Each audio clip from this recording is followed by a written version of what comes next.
The winter of 1879 hit harder than Violet Nelson could have imagined.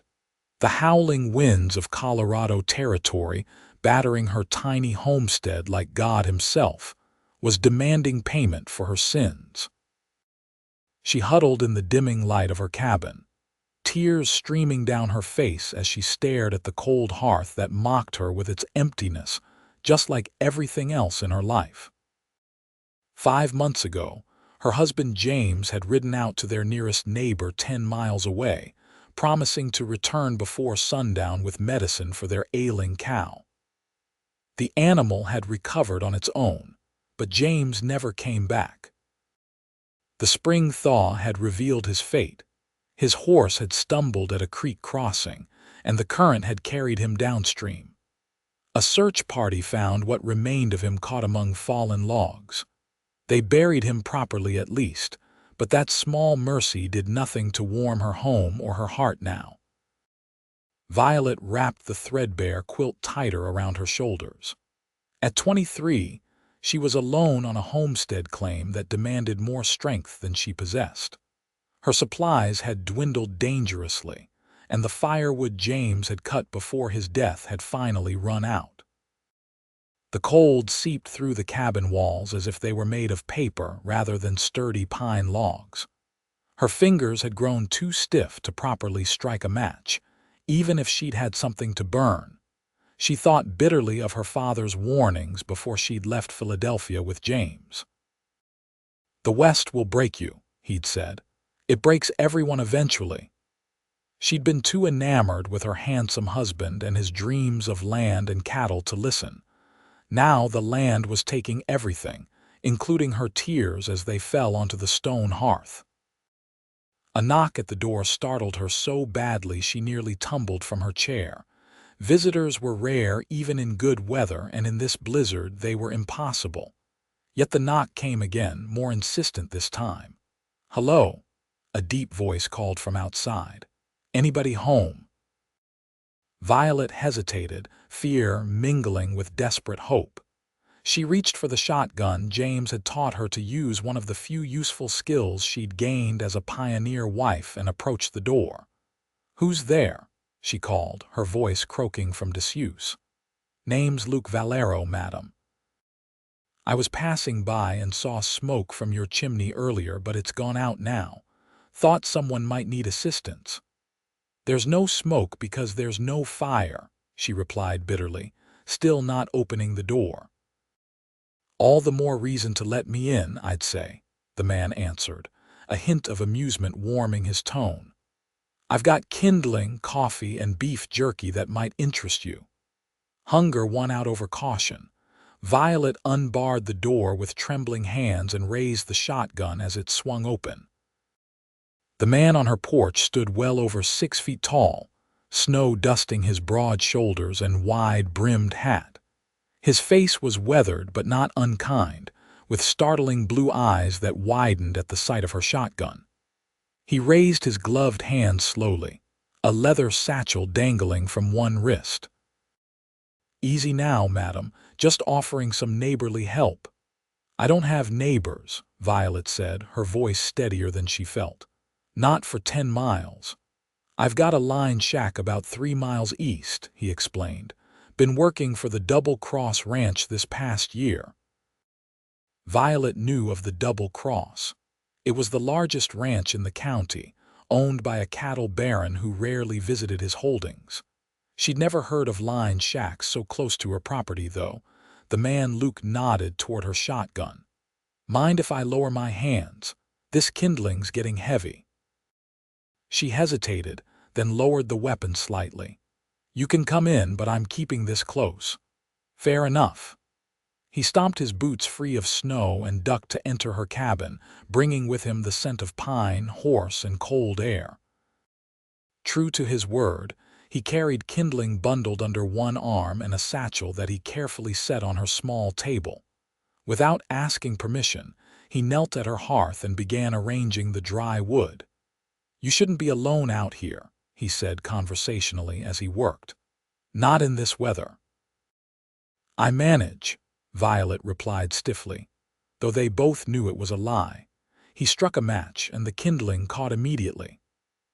The small flame illuminated his face, younger than she'd first thought, perhaps 30, with dark stubble across his jaw and a scar that ran along his left temple.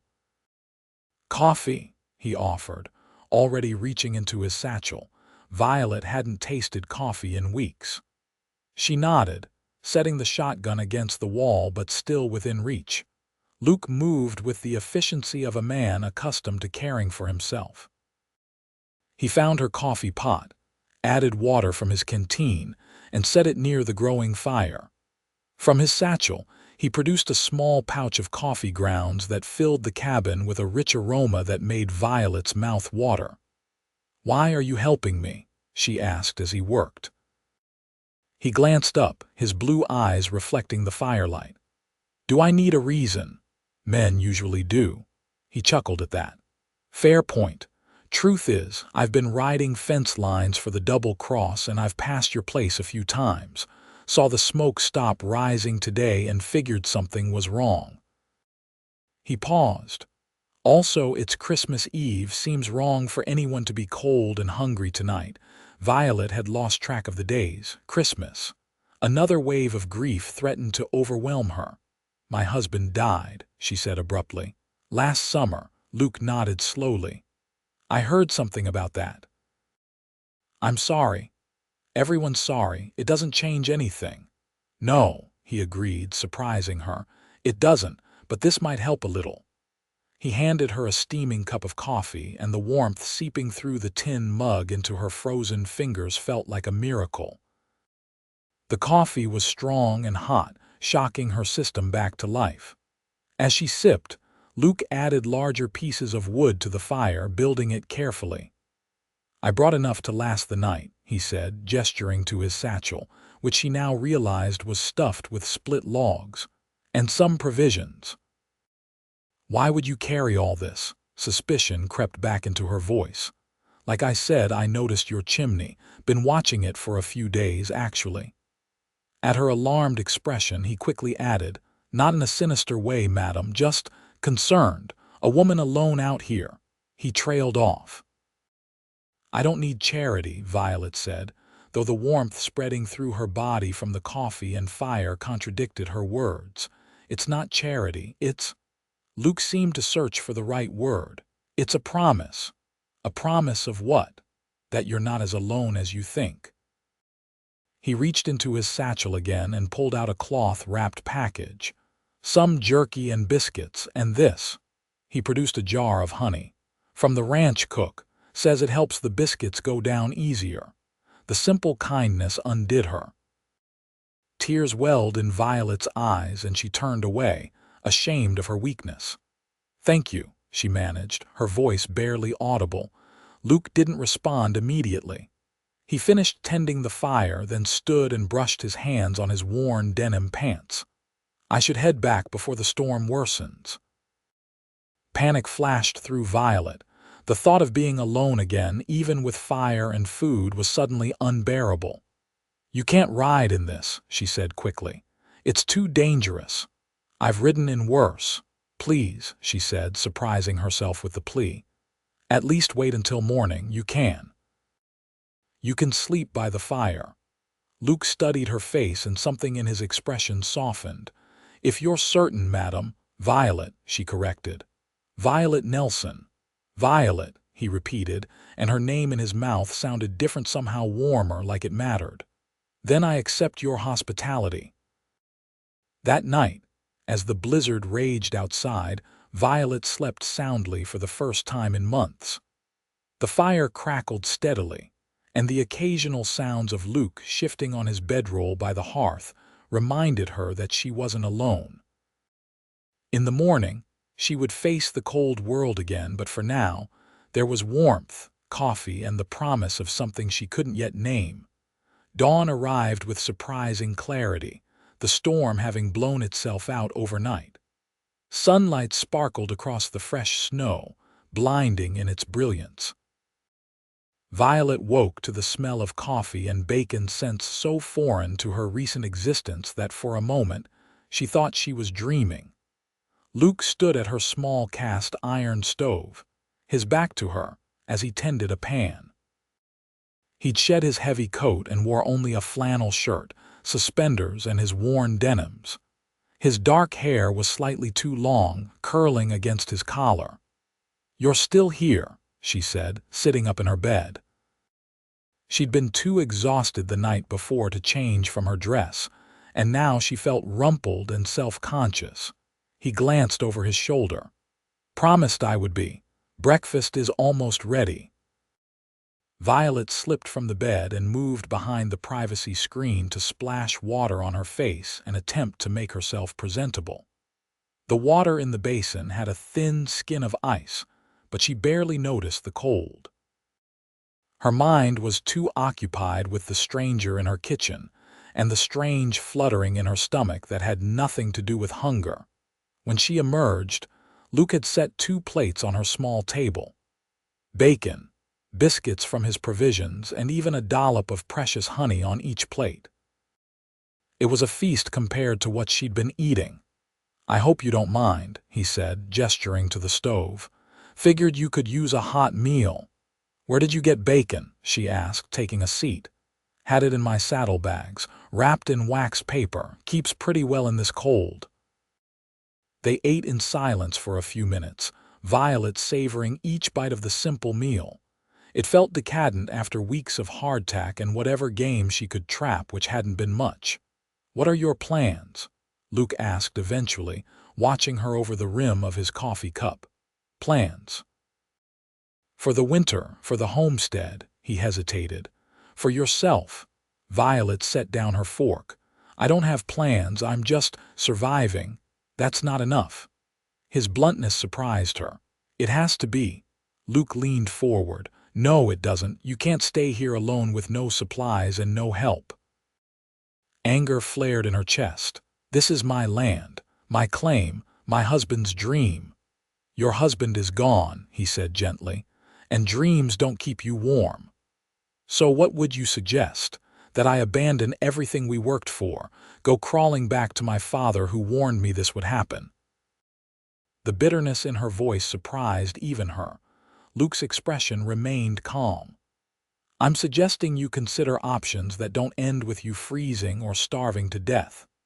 Such as, the ranch I work for needs a cook's assistant. The bunkhouse is warm, the pay is fair, and you'd be safe." "A woman in a bunkhouse full of cowboys.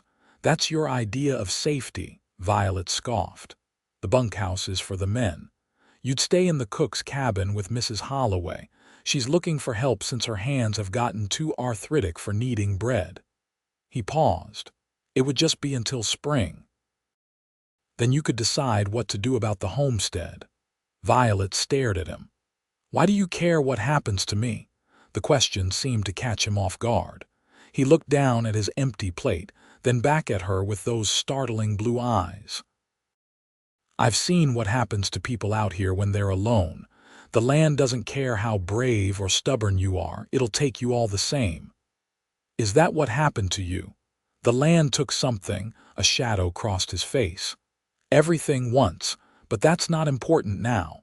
He stood abruptly. "I should check on my horse." Violet watched him pull on his coat and step outside. Through the window, she saw him trudge through the snow to where his horse was sheltered under a lean-to beside her barn. The animal nickered at his approach, and she saw how Luke stroked its neck before checking its hooves and blanket. He cared for the horse with a gentle attentiveness that spoke of a man who understood responsibility. Not the flashy bravado of so many cowboys she'd encountered, but a quiet steadiness. When he returned, his cheeks were ruddy from the cold, and he carried more wood for the fire. "Storm's blown over, but there's another on the horizon," he said, nodding toward the western sky. "You can see the clouds building." Violet followed his gaze out the window. Sure enough, dark clouds loomed in the distance. "How long?" "Day, maybe less. Not enough time for me to ride to the ranch and send help back." Their eyes met, and understanding passed between them. If she stayed, she might not survive the next storm. "If I go with you," she said slowly, "what happens to my claim? According to homestead law, you've got 5 years to prove up. Missing a few months in winter won't forfeit your claim. You seem to know a lot about homestead law for a cowboy." Something like a smile tugged at his mouth. "I read, and I had my own claim once. What happened to it? Lost it." He didn't elaborate, and something in his expression told her not to press. Violet looked around the cabin, the home she and James had built with such hope. The rough-hewn table where they'd shared meals, the bed where they'd planned their future family, the hearth that had warmed their dreams. Without James, without firewood, without food, it was just a wooden box waiting to become her coffin. "I need to pack some things," she said finally. Relief flickered across Luke's face. "We should move quickly. That storm won't wait." It took less than an hour to gather what mattered: clothing, her mother's silver hairbrush, James's Bible, and a daguerreotype of their wedding day. Everything else would have to stay. Luke helped her secure the cabin as best they could, boarding up the window that had been leaking cold air and ensuring the door was firmly latched. "It will be here in spring," he assured her as she cast one last look at the homestead. "And you'll be alive to come back to it." The ride to the Double Cross Ranch was arduous. Violet sat before Luke on his sturdy gelding, wrapped in blankets with her small bag of possessions tied behind the saddle. The horse struggled through snow drifts that sometimes reached its chest, and more than once, Luke had to dismount and lead the animal through particularly treacherous spots. Despite the discomfort, Violet found herself acutely aware of Luke's solid presence at her back, his arms on either side of her as he held the reins. He smelled of leather, wood smoke, and something indefinably male. It had been so long since she'd been this close to another person that the proximity was both comforting and disconcerting. "Tell me about Mrs. Holloway," she said, partly to distract herself from the intimacy of their position. "Tough as old boots and twice as reliable," Luke replied, his voice close to her ear. "Came out west 30 years ago as a young bride, lost her husband to Apaches, then her son to typhoid, been cooking for cowboys ever since. She sounds formidable, she is, but fair. And she'll appreciate having someone younger to help with the heavy work." They rode in silence for a while, the only sounds the creak of leather, the horse's labored breathing, and the soft crunch of snow. "What about you?" Violet asked eventually. "How did you end up at the Double Cross?" Luke didn't answer immediately. "It's a long story," he said finally, "and not a particularly interesting one." "We have time," she pointed out, "and I've told you mine," he sighed, his breath warming the back of her neck. "I came to Colorado from Texas after the war, had some trouble there. Needed a fresh start." "What kind of trouble?" "The kind that follows you." There was a finality in his tone that discouraged further questions. They crested a ridge, and suddenly the landscape opened before them. In a sheltered valley below, the buildings of the Double Cross Ranch stood like a small village. Smoke rose from several chimneys, and even from this distance, Violet could make out figures moving between structures. "Home," Luke said simply, and urged the horse forward. The ranch was larger than Violet had imagined. The main house was a substantial 2-story structure built of sturdy logs with a wide porch. Several outbuildings, barns, and corrals surrounded it, along with a long, low bunkhouse and a smaller cabin set slightly apart. As they approached, a woman emerged from this smaller cabin, shading her eyes against the winter sun. She was stout and gray-haired, wearing a heavy woolen dress with an apron dusted in flour. "That's Mrs. Holloway," Luke murmured as he guided the horse toward her. "Lucas Valero." The woman called out, "I was beginning to think the wolves had gotten you." "Not yet, Mrs. H," Luke replied with easy familiarity. "Brought you some help instead." He dismounted and reached up to help Violet down. Her legs were stiff from the long ride and she stumbled slightly against him. His hand steadied her at the waist, lingering perhaps a moment longer than necessary before he stepped back. "This is Violet Nelson," he explained to Mrs. Holloway. "Widow from a homestead about 15 miles north. She needs a place until spring, and I thought of you." Mrs. Holloway's shrewd eyes assessed Violet from head to toe. "Can you cook?" "Yes, madam," Violet replied. "And I can clean, sew, and tend a garden. Garden's under 3 feet of snow, girl, but the rest will do." Mrs. Holloway nodded decisively. "You can have the back room." "It's small, but it's private." Relief washed over Violet. "Thank you. Don't thank me yet. You'll earn your keep." The older woman turned her attention back to Luke. "You staying for supper? Got to report to the foreman first," he said. "Storm's coming in from the west. Cattle need to be moved to the sheltered pastures." Mrs. Holloway clicked her tongue. "Always work with you. Well, go on then. Girl and I will get acquainted." Luke nodded and turned to Violet. "You'll be all right here," he said, his voice low. "Mrs. H takes care of her own." "Thank you," Violet said, suddenly conscious that this might be goodbye. "For everything." Something flickered in his eyes, regret perhaps, or something deeper. "I kept my promise, that's all." Before she could respond, he touched the brim of his hat in farewell, mounted his horse, and rode toward the main house. Violet watched him go, an unexpected ache in her chest. "Come on, girl," Mrs. Holloway said, breaking into her thoughts. "Let's get you settled before that storm hits. And you can tell me how a fine-looking woman like you ended up riding double with Lucas Valero." The cook's cabin was small but immaculately kept. The main room served as kitchen and dining area, with a massive cast-iron stove that radiated blessed heat. A curtained doorway led to Mrs. Holloway's bedroom, and another to the tiny room that would be Violet's, as promised. It was small, just enough space for a narrow bed, a chest for her few belongings, and a hook on the wall for her clothes. But it was clean, warm, and safe, luxuries Violet had almost forgotten. "It's perfect," she told Mrs. Holloway sincerely. The older woman huffed. "It's a closet with a bed, but it's better than freezing in a cabin alone." She eyed Violet critically. "You're too thin. Sit down and I'll fix you something to eat while you tell me your story." Over a bowl of hearty stew, Violet related the events that had brought her to the double-cross: her marriage to James, their homestead dreams, his death, and her desperate winter until Luke's arrival.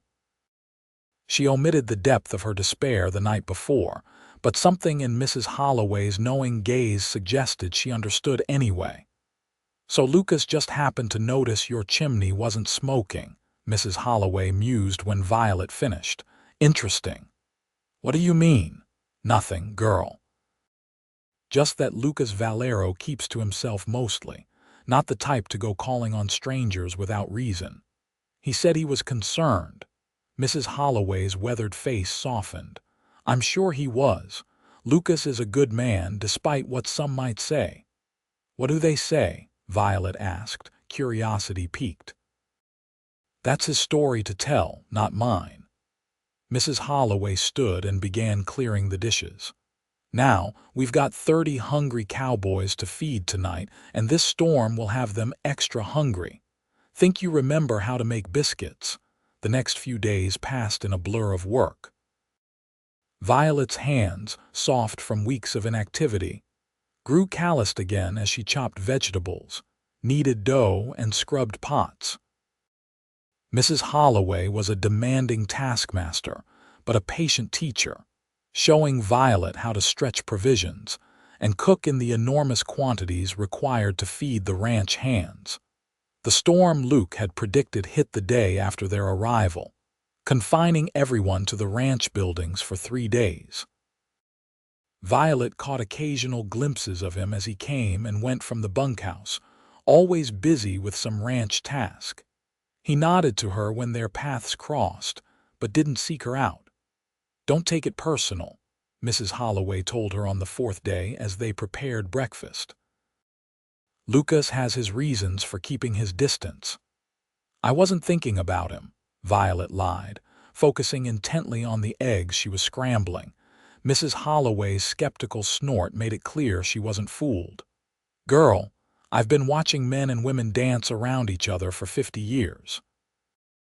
I know interest when I see it. Violet felt heat rise in her cheeks. It's not like that. He helped me, that's all. Uh-huh. Mrs. Holloway slid a tray of biscuits into the oven, and I'm the Queen of England.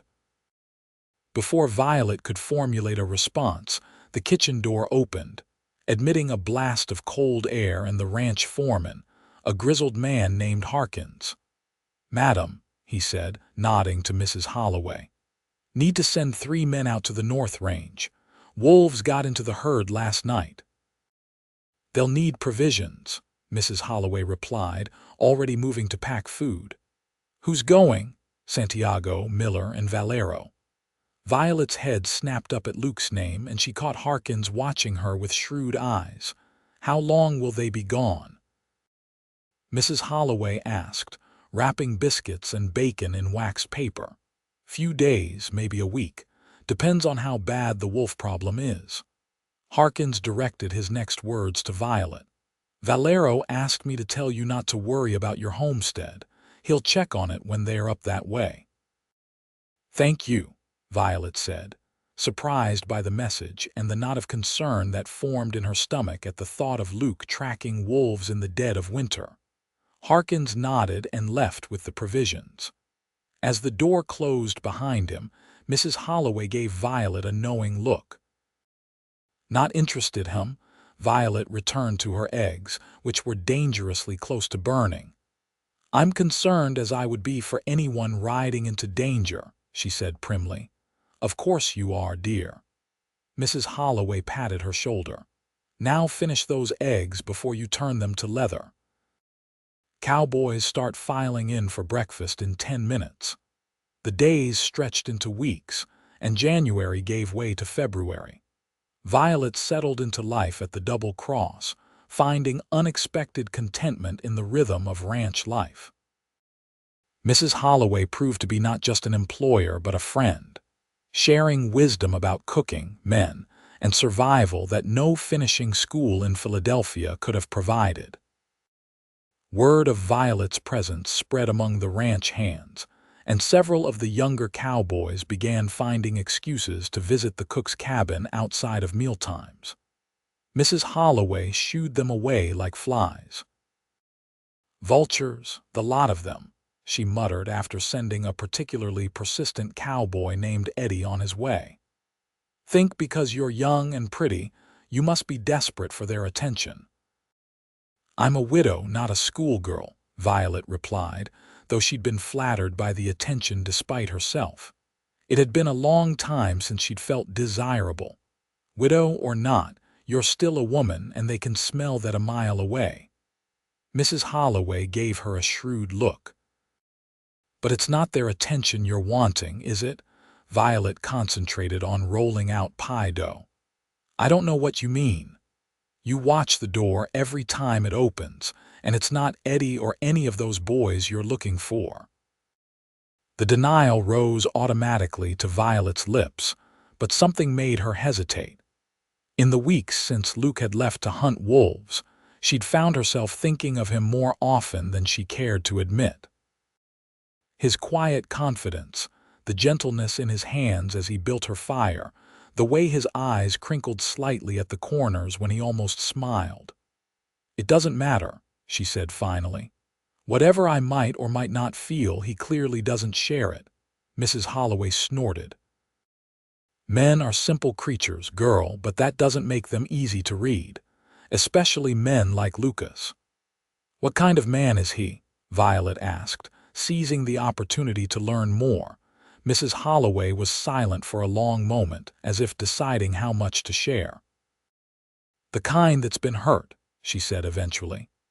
The kind that doesn't trust easily, but also the kind that will ride 15 miles in a blizzard because he noticed a chimney wasn't smoking. Before Violet could press for more details, shouts from outside drew their attention. Mrs. Holloway moved to the window, wiping her hands on her apron. "Riders coming in," she reported. "3 of them leading a pack horse." She squinted. "It's our wolf hunters, I think." Violet's heart leapt as she joined Mrs. Holloway at the window. Sure enough, 3 horsemen were approaching the ranch, their figures dark against the snow. Even at this distance, she recognized Luke's broad shoulders and the way he sat his horse. "Don't just stand there gawking," Mrs. Holloway said, nudging her. "Those men will be half frozen and starving. Put the coffee on and start heating that stew from lunch." Grateful for the distraction, Violet busied herself with preparations. By the time boots stomped on the porch and the door swung open, she had steaming coffee, hot stew, and fresh bread ready. Santiago and Miller entered first, stamping snow from their boots and exclaiming over the scent of food. Luke followed more slowly, and Violet's greeting died on her lips when she saw his face. A fresh bruise darkened his left cheekbone, and a makeshift bandage was wrapped around his right hand. "What happened?" she asked, moving forward without thinking. Luke's eyes met hers, surprise flickering in their blue depths before his expression shuddered. "Had a disagreement with a wolf," he said shortly. Santiago laughed. "A wolf with 2 legs and a grudge. We ran into some trappers up north. One recognized our friend here from his Texas days." "That's enough, Manny," Luke said, his voice carrying a warning. Santiago shrugged but fell silent, turning his attention to the food Mrs. Holloway was setting out. "Let me see your hand," Violet said quietly to Luke. "It's fine. It's bleeding through the bandage. Sit down and let me look at it." For a moment she thought he would refuse, but then his shoulders sagged slightly. "Yes, madam." She led him to a chair by the stove and carefully unwrapped the dirty bandage. The wound beneath was a deep gash across his palm, crusted with dried blood but showing signs of infection around the edges. "This needs to be cleaned properly," she said, keeping her voice steady despite her concern. "How did it really happen?" Luke glanced at Santiago and Miller, who were focused on their food. "Knife," he said quietly, "got in the way when I was blocking a punch." "These trappers," Violet prompted as she gathered clean cloths and hot water. "Why did they attack you?" Luke's jaw tightened. "Old business.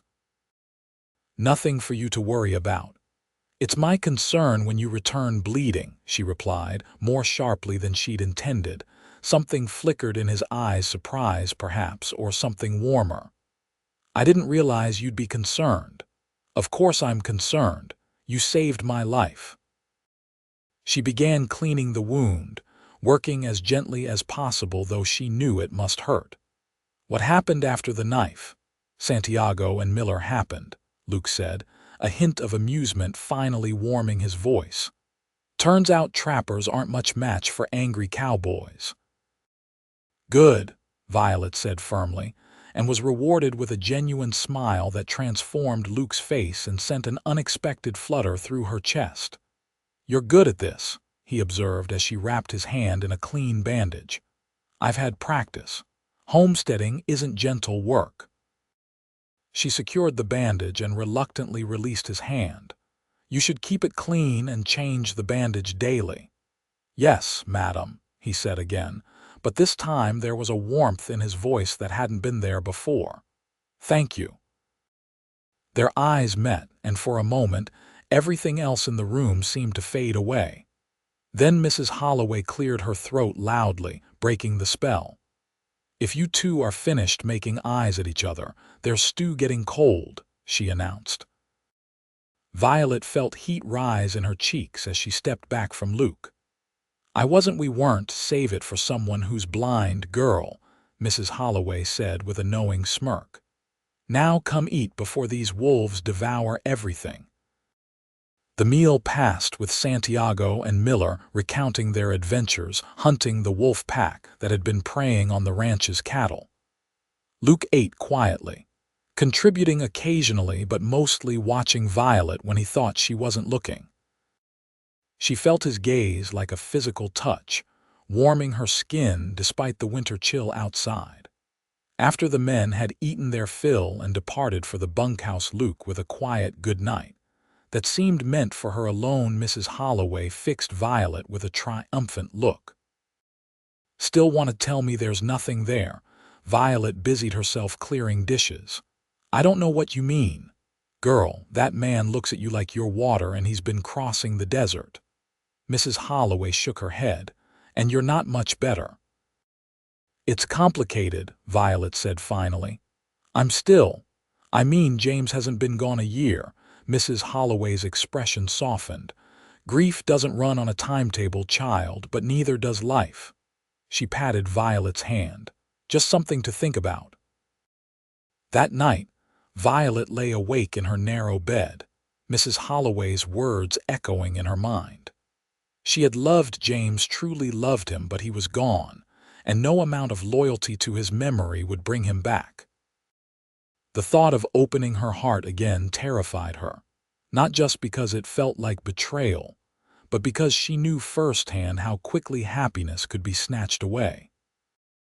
But when she finally drifted to sleep, it was Luke's face she saw, not as he'd appeared that day, bruised and guarded, but as he'd looked in the firelight of her cabin, his blue eyes reflecting warmth as he spoke of promises. February melted into March, bringing with it hints of the coming spring.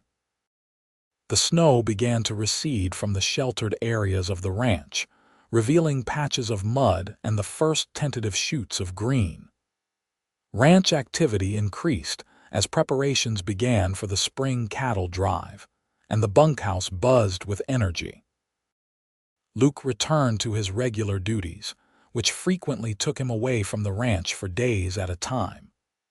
Whenever he returned, he made a point to stop by the cook's cabin, ostensibly to deliver news of Violet's homestead, which he checked regularly during his patrols.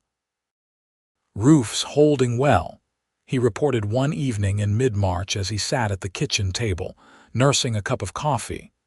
"No sign of any disturbance." "Thank you for checking," Violet said, trying to ignore Mrs. Holloway's knowing looks as the older woman conspicuously busied herself in the far corner of the kitchen. "I appreciate it." Luke nodded, his fingers tracing the rim of his cup. The wound on his hand had healed, leaving a thin white scar across his palm. "Weather's turning. Another few weeks and the trails will be clear enough for you to return, if that's what you want." There was a careful neutrality in his voice that hadn't been there before, as if he was deliberately avoiding influencing her decision. "I haven't decided yet," Violet admitted. "The homestead is mine, but she met his eyes. "But I'm not sure I want to be alone anymore." The air between them seemed to thicken. Luke set his cup down slowly. Violet, whatever he might have said, was interrupted by the kitchen door banging open as Eddie burst in, his face flushed with excitement. "Mail's in," he announced. "Got a letter for you, Miss Violet." All the way from Philadelphia, Violet accepted the envelope with surprise. It had been months since she'd written to her father, informing him of James's death. She'd assumed her letter had never reached him, or that he'd chosen not to respond. "Thank you, Eddie," she said absently, already breaking the seal. Eddie lingered, clearly hoping for some acknowledgement beyond the brief thanks, but Mrs. Holloway shooed him out with a firm "That'll be all, boy." As the door closed behind him, Violet unfolded the letter and began to read. Her father's elegant handwriting filled the page with news of Philadelphia, expressions of condolence for James's death, and finally, an offer. He would send money for her passage home, where a position as companion to a widowed aunt awaited her. "There is nothing for you in that wilderness," he wrote. "Come home where you belong." "Bad news?" Luke asked, watching her face. "Not bad exactly." Violet folded the letter carefully. "My father wants me to return to Philadelphia." Something shuddered in Luke's expression. "I see. He's arranged everything, passage, employment." Sounds like he cares for you, he does in his way. Violet traced the edge of the letter with her fingertip. But Philadelphia never felt like home even before I left. And the homestead does. There was a careful neutrality in Luke's voice. Violet considered the question honestly. The homestead was James's dream, not mine. I followed him because I loved him, but I never loved the isolation. She paused. What I've found here at the ranch. The community, the purpose. Mrs. Holloway would be happy to keep you on, Luke said. You've been good for her, lightened her load considerably. Is that the only reason to stay? Violet asked, gathering her courage to meet his eyes directly. The silence between them stretched, filled with unspoken words.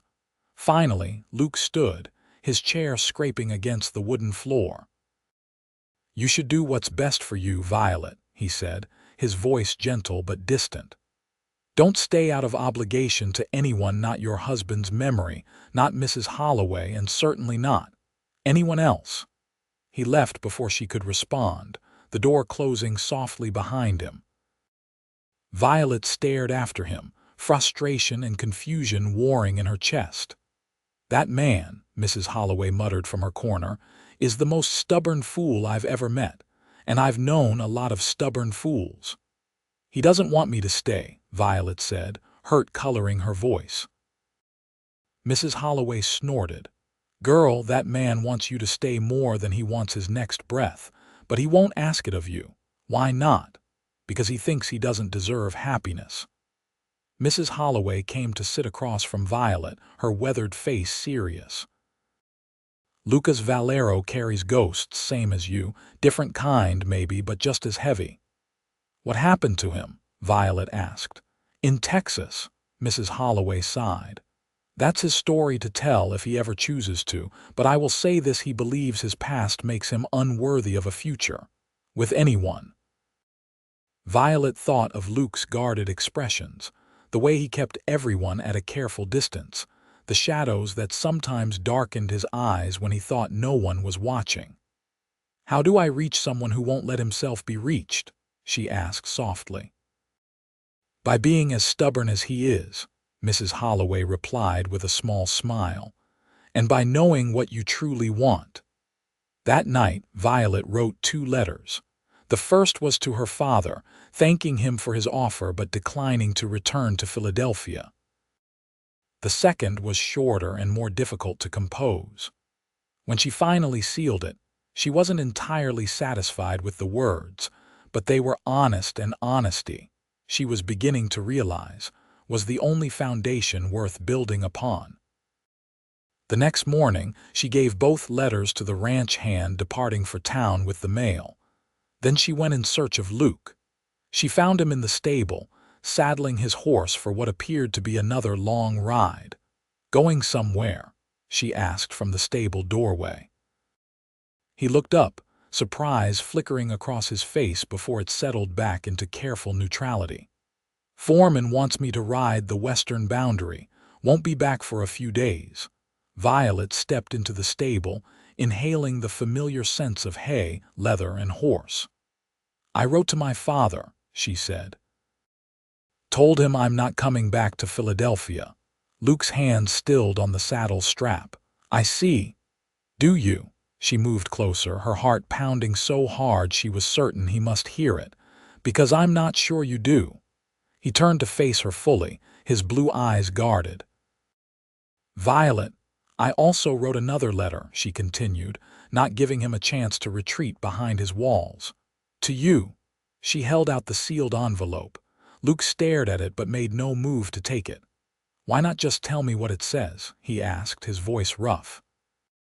Because you'll try to interrupt or argue or walk away. Violet pressed the letter into his hand. This way, you have to hear me out completely. His fingers closed around the envelope reflexively. I'm not good at reading between the lines. Then it's fortunate I wrote everything plainly. She stepped back, gathering her courage.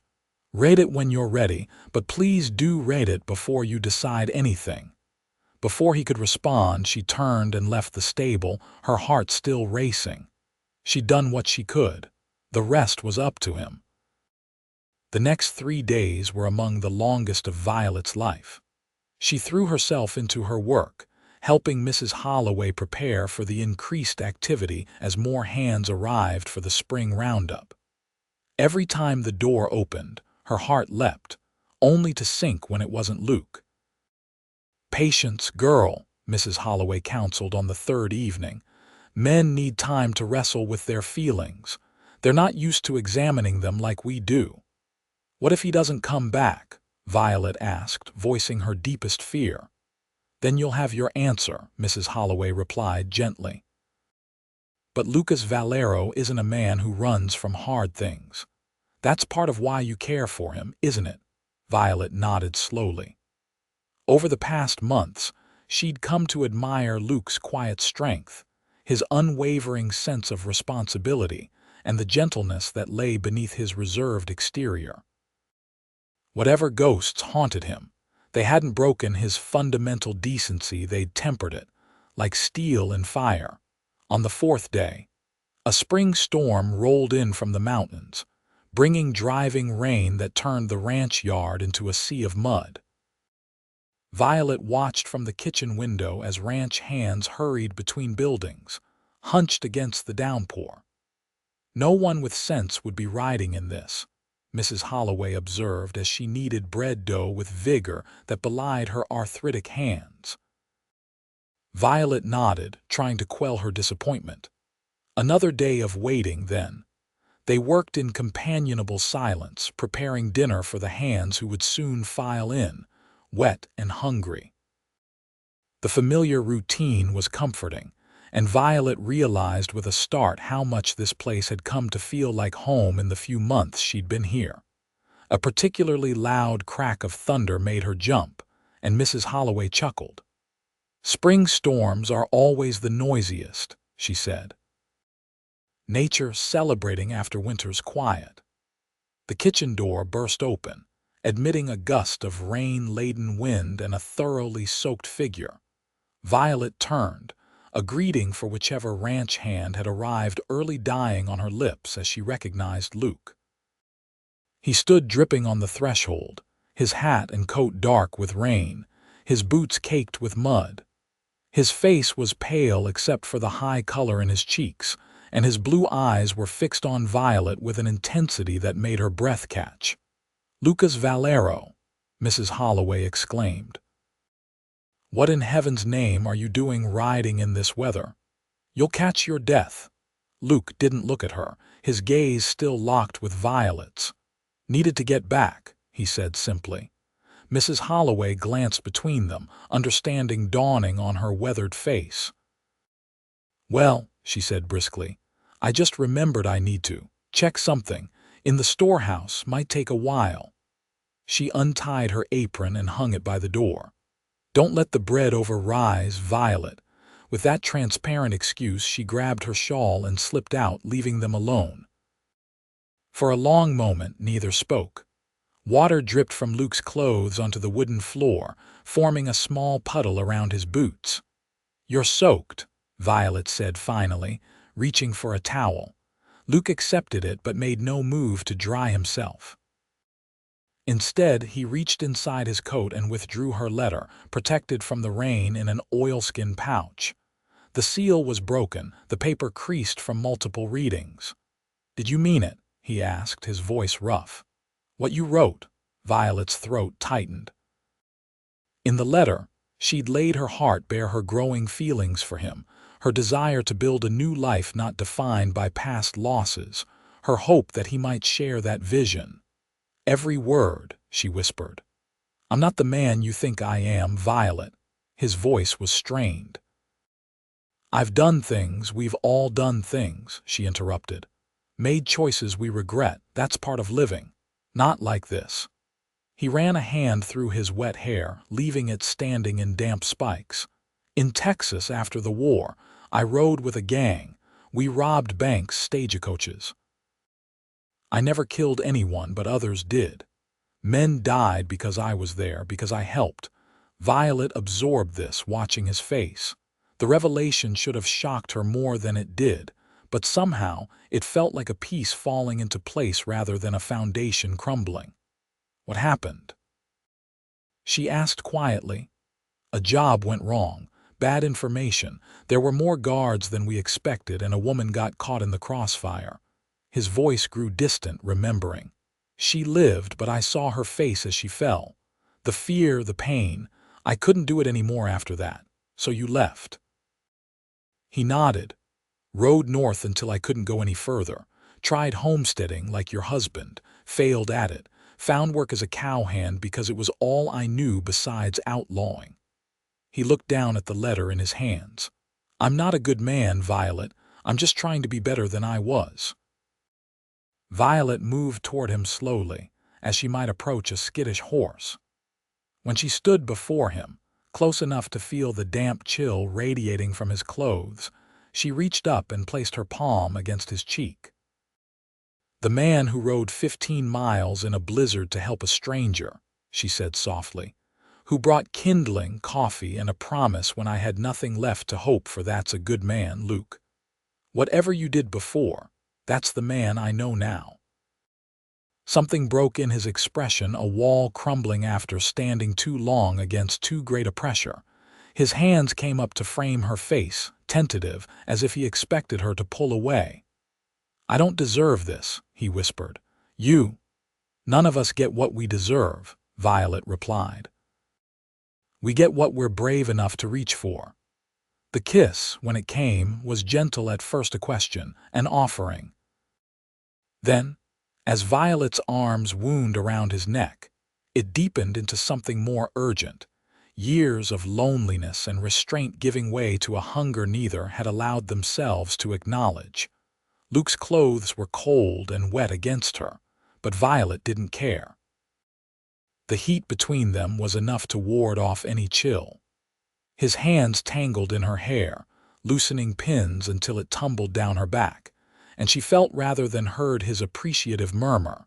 When they finally broke apart, both breathing hard, Luke rested his forehead against hers. "I've wanted to do that since I first saw you," he admitted. "Even with a shotgun pointed at my chest," Violet laughed softly. "I was terrified that day, and desperate.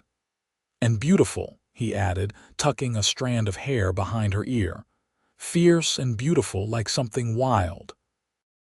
"I don't feel wild now," she said, leaning into his touch.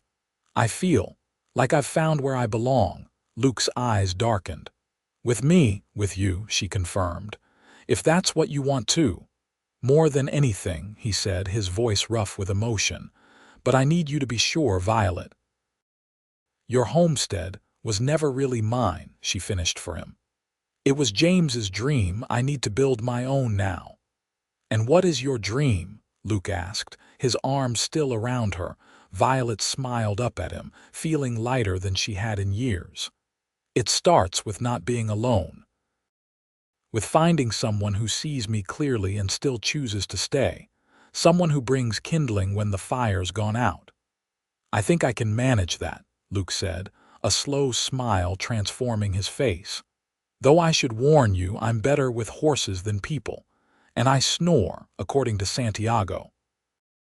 "I'll take my chances," Violet replied, rising on her toes to kiss him again. Outside, the storm continued to rage, but inside the small kitchen, warmth bloomed like spring after a long winter. When Mrs. Holloway eventually returned, she found them sitting at the table, hands intertwined, speaking quietly of possibilities and promises. "Well," she said, unable to suppress her satisfied smile, "I see you two finally sorted yourselves out." Luke's thumb traced circles on the back of Violet's hand. "Yes, madam," he said, his eyes never leaving Violet's face. "We did." "About time," Mrs. Holloway declared, returning to her bread dough, "though it means I'll be looking for a new assistant cook, I suppose." Violet glanced at her in surprise. "What do you mean, girl? I've seen how Lucas looks at that line shack of his. He's been fixing it up for months, adding a proper bedroom, a bigger kitchen." Mrs. Holloway gave Luke a knowing look. "Didn't think that was just for himself, did you?" Luke had the grace to look slightly embarrassed. Was hoping rather than expecting, he admitted. Violet's heart swelled with affection for this man who had prepared a home while never presuming she would share it. "Is it far from here?" she asked. "About a mile east," Luke replied. "Close enough to ride in for work, far enough for privacy." Mrs. Holloway snorted. "Lord save me from young love. Go on, get out of my kitchen before you steam up the windows. And Lucas, change out of those wet clothes before you catch pneumonia. I'm not nursing you back to health." Spring arrived in earnest, transforming the Colorado landscape from white to green almost overnight. Wildflowers carpeted the hills, and the air hummed with the sounds of new life. The ranch bustled with activity as cattle were rounded up, counted, and prepared for the drive to market. On a warm April morning, Luke took Violet to see her homestead one last time. They rode double on his horse, her back against his chest, his arms secure around her as they followed familiar trails. The winter had not been kind to the small cabin. Part of the roof had caved in under the weight of snow, and the door hung askew on its hinges. Violet felt a momentary pang as she surveyed what had once been her home with James. So many hopes had been invested in these rough logs, so many dreams that would never come to fruition. "We can rebuild it," Luke said quietly, watching her face. "If that's what you want." She turned to look at him, this man who had become the center of her world in so short a time. "No," she said with certainty. "This was the past. I'm ready for our future." They salvaged what they could: her mother's silver hairbrush, James's Bible, a quilt her grandmother had made. Luke helped her bury these treasures in a small wooden box beneath the large pine tree where James had proposed to her. "A memorial," he said, understanding without her having to explain. "A place to remember, but not to live." As they prepared to leave, Violet took one last look at the cabin where she had once sat crying over a cold hearth, feeling as though her life had ended. How strange that in her darkest moment, her new beginning had already been approaching in the form of a cowboy with kindling, coffee, and a promise. "Ready?" Luke asked, extending his hand. Violet placed her hand in his, feeling the familiar strength of his grip. "Ready." They rode away without looking back, toward the lined shack that Luke had transformed into a home, their home. It was small but sturdy, with a stone fireplace that never went cold, a kitchen where Violet could practice the skills Mrs. Holloway had taught her, and a bedroom with a window that caught the morning sun.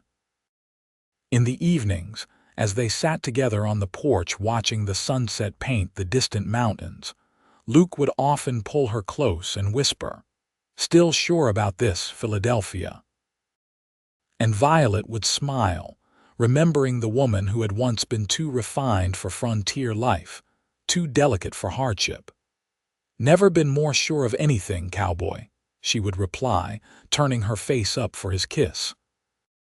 1 year to the day after Luke had found her in her darkest hour, they stood before a minister in the ranch's main house, exchanging vows that formalized what their hearts had known for months. Mrs. Holloway wept openly, claiming it was just her arthritis acting up, while the ranch hands whooped and cheered as Luke swept Violet into a kiss that promised a lifetime of warmth. That night, in their home with the fire crackling in the hearth, Luke presented Violet with a small wooden box. "What's this?" she asked, accepting it curiously. "Open it," he urged, an uncharacteristic nervousness in his voice. Inside, nestled on a bed of soft cloth, lay a delicate silver pendant in the shape of a flame. "To remember," Luke said softly as he fastened it around her neck. "How we began." Violet touched the pendant, feeling its smooth contours against her fingertips. "With a cold hearth," she murmured. "And a promise," he finished, drawing her into his arms. "One I intend to keep for the rest of our lives." Outside, The Colorado spring unfurled in all its wild beauty, promising new beginnings and endless possibilities.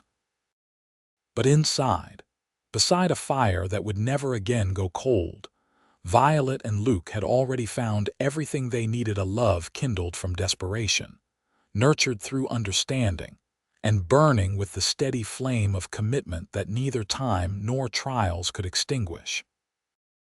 In the years that followed, the Line Shack expanded as their family grew, first with the arrival of a daughter with Luke's blue eyes and Violet's determined spirit, then a son who inherited his father's quiet strength and his mother's compassion. Through seasons of plenty and hardship, through the inevitable challenges of frontier life, the promise made that winter night remained unbroken.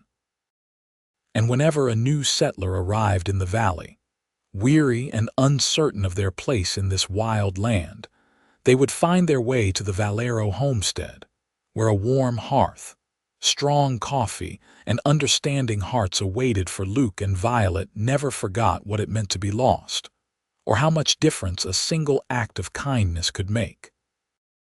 The legend of the woman who sat crying over a cold hearth until a cowboy brought kindling, coffee, and a promise became part of the valley's folklore, passed down through generations as a reminder that even in the harshest wilderness, hope could arrive unexpectedly, carrying precisely what was needed to rekindle a life that seemed extinguished. And on winter nights, when the wind howled across the Colorado plains, Violet would sometimes stand at their cabin door, remembering the desperate woman she had once been. Then she would turn back to the warmth of their home, to Luke's steady presence and their children's laughter, grateful beyond words for the storm that had brought a lone cowboy to her door with exactly what she needed: not just kindling and coffee, but the promise of a love that would never leave her cold again.